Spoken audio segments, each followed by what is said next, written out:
Assalamualaikum warahmatullahi wabarakatuh. Halo anak-anak hebat.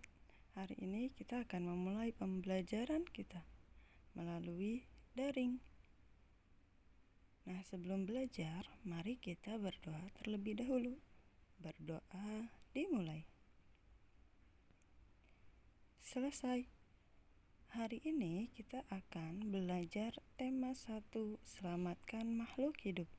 Subtema 1, tumbuhan sahabatku, pembelajaran 1. Mari kita simak videonya dengan teliti ya. Perhatikan berbagai tumbuhan di sekitarmu. Apa manfaat tumbuhan bagi kehidupan? Yuk kita cari tahu. Coba perhatikan gambar di bawah ini.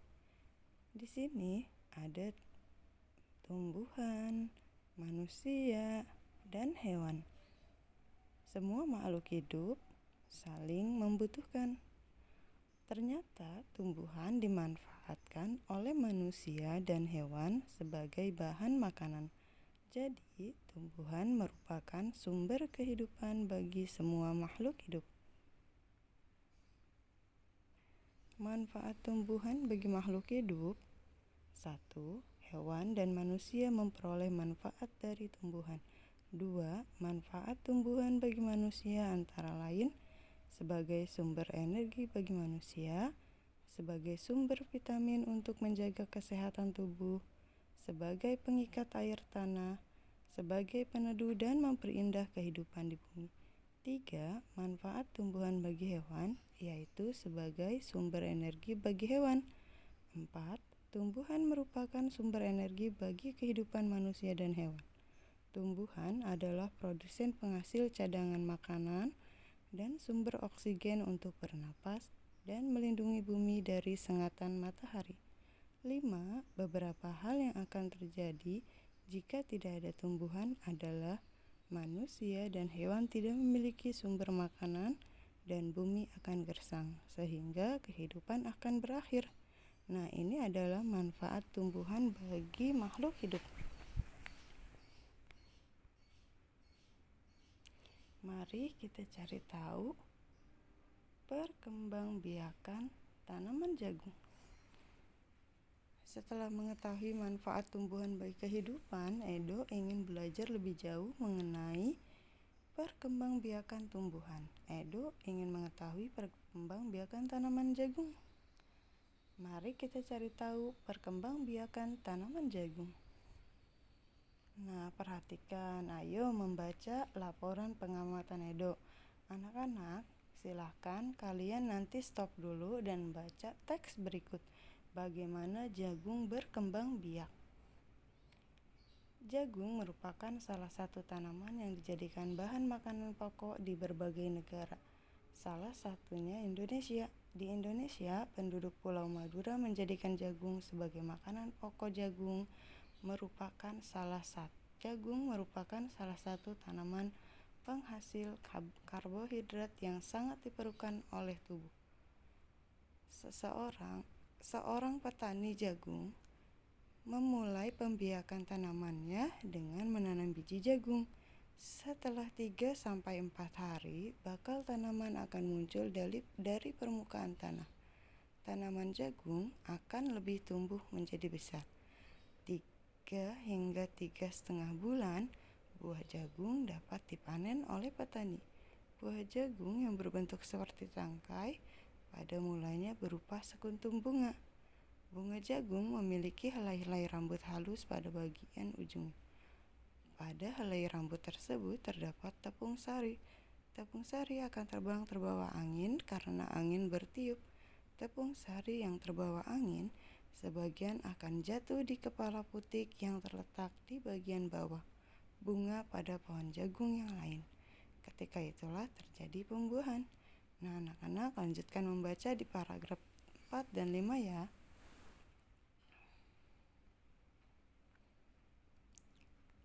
Tuliskan ide pokok dan informasi penting dari teks berjudul Bagaimana Jagung Berkembang Biak.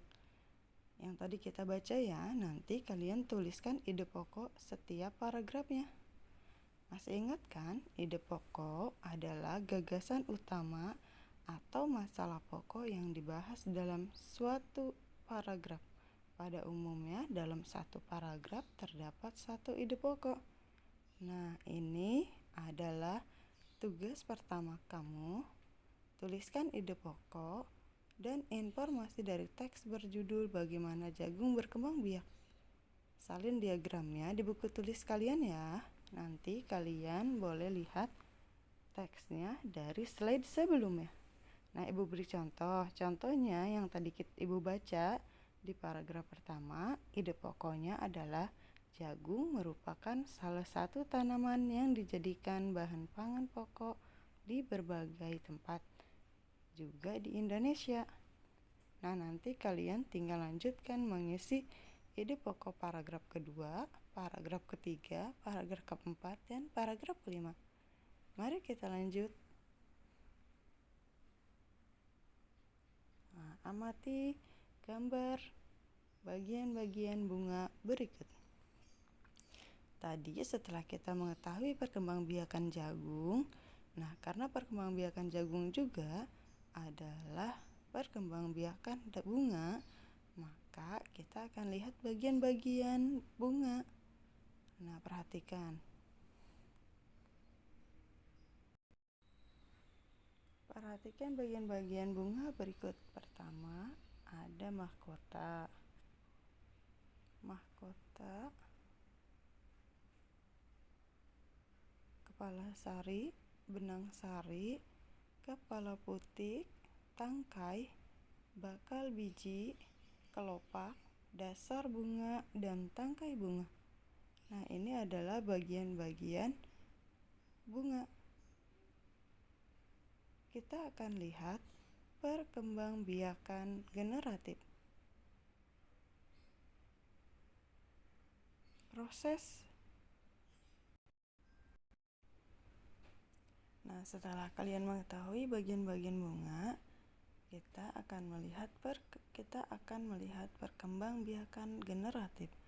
Perkembangbiakan generatif adalah perkembangbiakan secara kawin atau terjadi melalui proses penyerbukan dan pembuahan. 2. Perkembangbiakan generatif pada tumbuhan diawali dengan penyerbukan, yaitu melekatnya atau jatuhnya serbuk sari ke kepala putik. 3. Setelah terjadi penyerbukan pada serbuk sari, tumbuh bulu serbuk.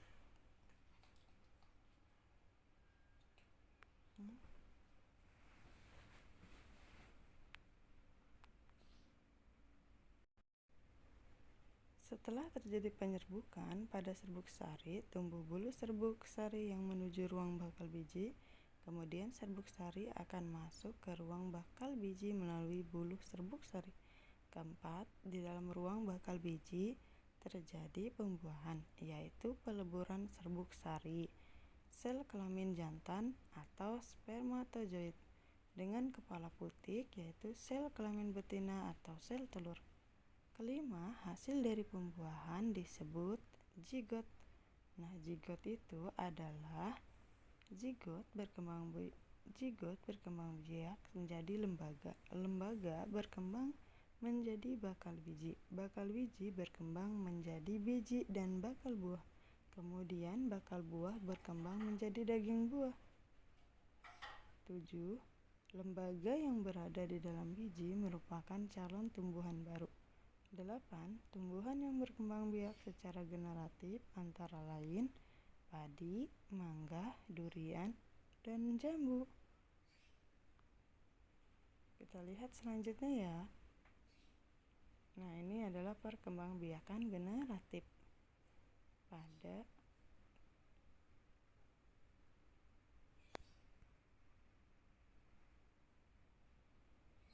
bunga yang indah bukan hanya tumbuh di Indonesia. Negara-negara lain seperti negara tetangga pun memiliki bunga cantik karena kondisi geografis yang hampir sama. Bunga yang tumbuh tidak jauh berbeda jenisnya. Contohnya seperti bunga yang di samping. Bunga kembang sepatu tumbuh di Indonesia dan Malaysia. Bunga ini dapat digunakan sebagai pewarna. Di Malaysia, bunga kembang sepatu dinamakan bunga raya dan merupakan bunga nasional. Perhatikan bunga Kamboja di samping. Bunga ini sering digunakan dalam perlengkapan tari di Bali. Dor campak atau bunga Kamboja dapat ditemukan di Indonesia dan Laos. Di negara tersebut, bunga ini digunakan untuk dekorasi, upacara keagamaan, dan penyembahan tamu. Malaysia, Laos, dan Indonesia hidup berdampingan. Meskipun berbeda negara, ketiganya memiliki persamaan dalam kehidupan sosial dan budaya. Oleh sebab itu, mereka menggabungkan diri dalam satu organisasi yang bernama ASEAN, yaitu Persatuan Negara-Negara Se-Asia Tenggara. Berikut adalah ke-10 negara ASEAN. Nah, ini adalah 10 negara Asia Tenggara ASEAN: Myanmar, Thailand, Kamboja, Singapura, Indonesia, Laos, Vietnam, Malaysia, Filipina, dan Brunei Darussalam. 10 negara ini bergabung dalam organisasi yang bernama ASEAN. ASEAN adalah sebuah organisasi internasional yang beranggotakan negara-negara di kawasan Asia Tenggara. Negara-negara ini bersatu karena adanya persamaan letak geografis dan kemiripan budaya. ASEAN berdiri pada tahun 1967 atas Deklarasi Bangkok. 5 negara anggota pertama ASEAN dan tokoh-tokoh pendiri ASEAN sebagai berikut. Ini adalah 5 tokoh pendiri ASEAN. Pertama kali, Indonesia diwakilkan oleh Adam Malik. Malaysia diwakilkan oleh Tun Abdul Razak. Singapura oleh Rajatman. Thailand diwakilkan oleh Tanat Kauman. Filipina diwakilkan oleh Narciso Ramos. Mereka adalah 5 tokoh pendiri pertama ASEAN. ASEAN dapat memberikan manfaat bagi semua anggotanya. Untuk itu, berbagai kerjasama dikembangkan untuk memajukan kesejahteraan semua anggotanya. Kerjasama di bidang ekonomi, sosial, budaya, serta politik. Saat ini ada 10 negara yang menjadi anggota ASEAN. Negara ASEAN tersebut adalah 1. 5 negara pendiri, yaitu Indonesia, Malaysia, Thailand, Singapura, Filipina, yang bergabung pada tanggal 8 Agustus 1967. Kedua, Brunei Darussalam bergabung pada tanggal 7 Januari 1984. 3. Vietnam bergabung pada tanggal 28 Juli 1995. 4. Laos dan Myanmar bergabung pada tanggal 23 Juli 1997 dan Kamboja bergabung pada tanggal 30 April 1999. Nah, saat ini negara ASEAN ada 10 negara. Mari kita lihat kehidupan sosial budaya masyarakat ASEAN. Brunei Salam, Kampung Ayer adalah desa terapung di Brunei Darussalam. Tahun 1400, Kampung Ayer sempat menjadi pusat pemerintahan. Saat ini banyak penduduk yang memiliki perahu pribadi dan disimpan di bawah rumah apung mereka. Budaya Brunei banyak dipengaruhi oleh ajaran Islam. Mayoritas penduduknya adalah orang Melayu. Kata Brunei berasal dari kata nah baru yang diucapkan oleh Awang Alak Betatar, penemu negara ini. Kata Darussalam berarti tempat yang damai. Nah, ini adalah Kampung Brunei Darussalam. Lanjut. Ada Malaysia, patung Dewa Merungu. Patung Dewa Merungga di Malaysia merupakan patung berukuran 42,7 meter. Patung ini terletak di Batu Kepes yang merupakan salah satu kuil Hindu di luar India yang paling populer dan didedikasikan untuk Dewa Merungga. Malaysia memiliki kata yang bernama Georgetown. Malaysia memiliki kota yang bernama Georgetown, yaitu kata yang terdapat dari UNESCO World Heritage. Kota ini terletak di Pulau Penang. Georgetown adalah kota yang memiliki ragam jenis budaya. Banyak gedung peninggalan masa Eropa dan bangunan bernuansa Melayu Tionghoa. Lanjut, kita akan bahas Filipina. Budaya Filipina merupakan hasil perpaduan antara budaya barat dan timur. Kehidupan budayanya dipengaruhi oleh budaya Melayu, Cina, dan Spanyol. Silakan kalian lanjut baca ya. Kamboja. Banyak candi di Kamboja terbuat dari batu dewa-dewa dari agama Hindu dan Buddha terukir pada tembok. Tari Aswara lahir pada 2000 tahun lalu. Relief tarian banyak ditemukan di bangunan-bangunan keagamaan di Kamboja. Orang Khmer mengenakan syal kotak-kotak dan disebut krama. Pria dan wanita Khmer mengenakan bandul Buddha pada kalungnya. Tujuannya adalah untuk menjaga dari roh jahat, membawa keberuntungan. Makanan terkenal Kamboja adalah cha yang berarti tumisan. Myanmar disebut sebagai negara 1000 pagoda. Hal ini disebabkan karena sangat mudah menemukan kuil-kuil suci Buddha. Mayoritas penduduk Myanmar adalah keturunan Tibet. Bahasa yang digunakan adalah bahasa Burma. Vietnam. Permainan menangkap jangkrik dengan mata tertutup adalah permainan tradisional anak Vietnam. Anak yang berada di tengah lingkaran mati ditutup kain, menangkap salah satu dan menebak namanya. Selanjutnya, Laos. Nama Laos berhubungan dengan penemunya, yaitu Ai Lau. Orang Laos terkenal kesabaran dan kesederhanaannya. Hal ini terkait dengan ajaran agama Buddha yang banyak dianut masyarakatnya. Olahraga tradisional di Laos adalah katau, seperti olahraga bola voli, namun menggunakan kaki untuk menangkap dan memukul bola. Bola terbuat dari anyaman bambu. Selanjutnya ada Singapura. Singapura memiliki lambang negara, yaitu Merlion. Merlion adalah patung berkepala singa dan berbadan ikan. Menurut mitos, Singapura dahulunya adalah kampung ikan.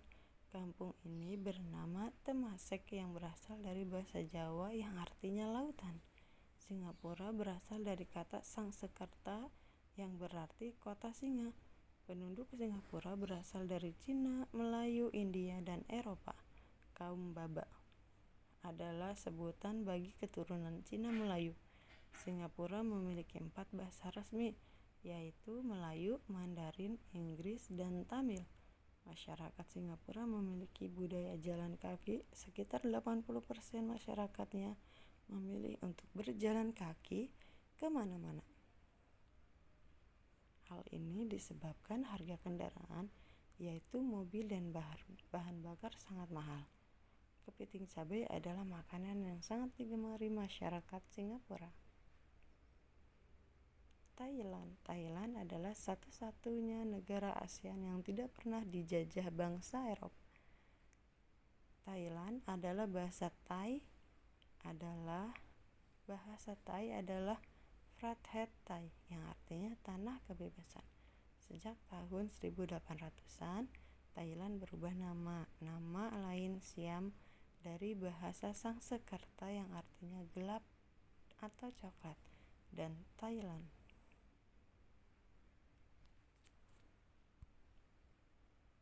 Nah, anak-anak, setelah kita bahas tema 1, subtema 1 pembelajaran 1, kalian kerjakan tugas pertama. Yang pertama, 1. Mengisi ide pokok pada teks berjudul Bagaimana Jagung Berkembang Biak. Yang tadi sudah diisi sama Ibu 1 ya. Kalian tinggal melanjutkan. Yang kedua, tuliskan manfaat tumbuhan bagi makhluk hidup. 3. Tuliskan proses perkembangbiakan generatif.